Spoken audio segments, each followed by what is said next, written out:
Je ne pense pas qu'il faille avoir peur de la technologie, il faut juste la maîtriser et prendre de l'avance dessus. Là, on est dans les balbutiements du digital et de l'AI.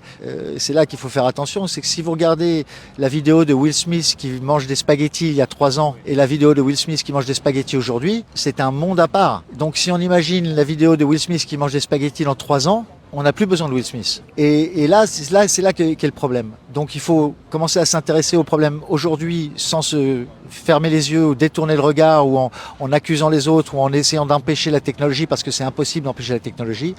Mais dans 10 ans, l'AI sera partie intégrante du cinéma. Et elle l'est déjà d'une manière à travers tous ces films qui sont faits entièrement par ordinateur et qui sont faits tous par les mêmes ordinateurs avec les mêmes algorithmes qui créent les mêmes images.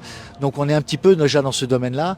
Le problème qu'on a là aujourd'hui, c'est que l'AI, elle est générative et donc c'est elle qui fabrique des images et qui invente des images, tandis qu'elle devrait être collaborative et elle devrait être à notre service comme un assistant qui a des qualités artistiques, mais c'est notre vision à nous en tant qu'artistes qui doit être sur le papier ou sur l'image ou sur la sculpture. Il n'y a pas un artiste qui acceptera le résultat final d'une AI. Mais dans quelques temps, j'aurai la capacité de rentrer tous mes films dans une AI, de rentrer tout ce que je suis, toutes mes pensées, de discuter avec l'AI pendant des semaines, voire des mois, et qu'elle comprenne ce que je suis et de lui raconter un concept et qu'elle me fabrique le scénario qui soit quasiment au mot près ce que moi j'aurais écrit. Et ça, c'est quelque chose où tout d'un coup, est-ce que c'est de l'AI ou est-ce que c'est moi?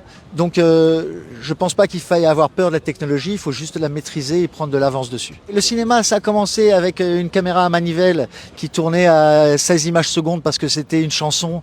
Après, ça a tourné à 24 images secondes parce que c'était le maximum que la mécanique pouvait supporter et qu'on ne voit pas les barres entre les images. Après, on est passé au muet, au sonore, et après on est passé à la couleur, après on est passé à la 3D. Et puis à un moment, on va enlever les bords des écrans. Si tu regardes un film dans un casque VR et que je tourne ma tête, j'ai plus les bords sur les écrans. Donc il faut que j'invente une nouvelle façon de raconter l'histoire et de pouvoir placer le spectateur au milieu de la scène. Et ça va arriver. La convergence entre le jeu vidéo et le cinéma va arriver. Ça m'intéresse et j'ai les projets surtout pour commencer à étudier et encore une fois garder le contrôle artistique sur la technologie.